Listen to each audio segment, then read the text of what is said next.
Okay. Say when. When?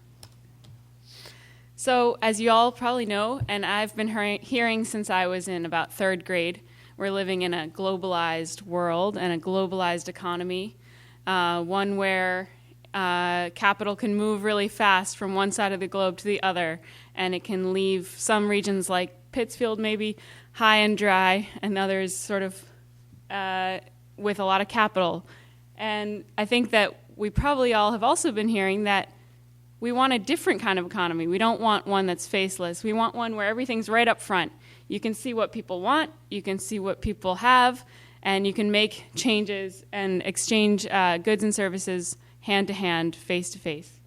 Some economists have been saying this for a long time. E.F. Schumacher said that production from local resources for local needs is the most rational way of economic life, while dependence on imports from afar and need to produce for export is actually justifiable only in small scale.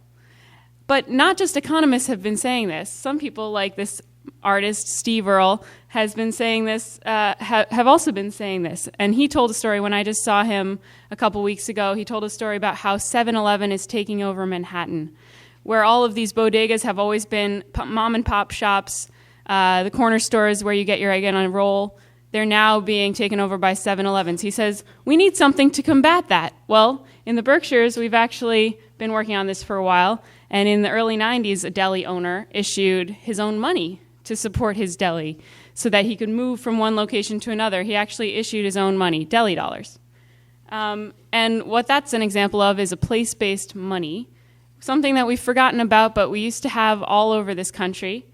Place-based money can define a region, distinguishes locally owned businesses, builds relationships between producers and consumers, incentivizes responsible purchasing, and you can even invest in your own community with your place-based money. So what does that look like? Well, we have examples of that right here. BerkShares are one. Berkshire Farm Preserve Note is one that was issued in the early 90s. And so what your place-based money looks like is whatever you want it to look like. What is important to you? Well, we have the mountain. Mount Everett is on our currency. We have local heroes like W.E.B. Du Bois, Stockbridge Mohican, local farmer, Robin Van N, Herman Melville, and Norman Rockwell. We have local artwork on the back. We print our values right on our currency. And our currency is actually owned by a nonprofit issuer that's democratically run. Anybody who lives here can be a member and elect the board. So my job is to promote BerkShares and create connections between businesses, citizens, sign up more businesses to take BerkShares. There are about 400 businesses right now that take BerkShares. There are 13 branches of 5 local banks where you can get BerkShares, from Lenox to Sheffield. And my favorite part of my job is to go and talk to business owners and do an interview for the BerkShares Business of the Month. So every month I get to talk to a different business owner about their business. I can tell their story, and then I ask them, why do they take BerkShares? And my favorite thing about my job is hearing all the different reasons why these businesses take BerkShares.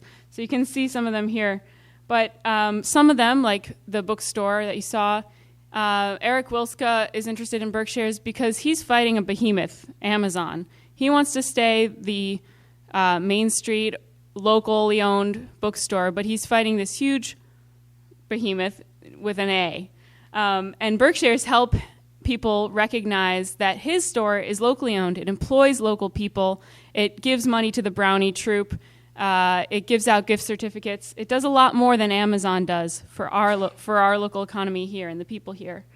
Other businesses, now Locke Larkin, he surprised me so much when he said that when businesses cooperate rather than compete tooth and nail, customers are more likely to have a good experience. There's enough business to go around. And that is such a surprise to me because, you always hear business people are supposed to be competitive and they're trying to beat out their competitor. But it turns out that these locally owned businesses that I get to talk to and that take BerkShares are not necessarily competing with each other. They realize that there's a place for everybody, and what we need to do is support each other. And one way to do that is with BerkShares, where you can actually exchange your currency that has local heroes on it and local artwork on it. You can exchange it face to face. You can see where the locally owned businesses are. You can see which businesses are the ones that care about our local community and the environment. But another thing that BerkShares allow us to do is actually invest in our local community with our own local money. And so what we're doing is getting closer to the production, creating many more links between producer, consumer, and maybe blurring the lines. Because right now, we're in a consumer culture, and we feel like there's a difference between the consumer, the producer. They're always at odds. But with BerkShares and with a local economy, you realize that the producers and consumers are right next to each other. They might even be the same person.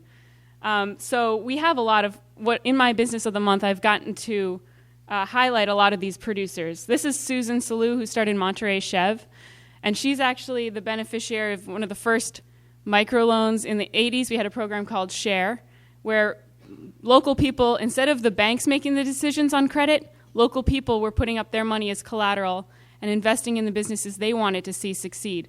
Susan Salou, who's been around for 30 years, she got a $30,000 loan that let her start her successful business. So just a little bit of community investment can actually start businesses that we all have loved now for 30 years.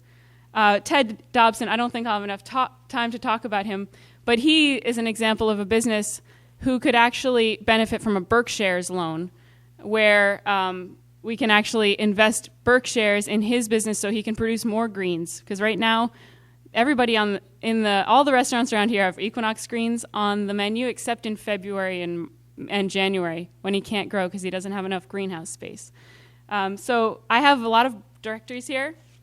You can find out where to spend BerkShares and ask me any questions, because I had to talk fast. Thank you.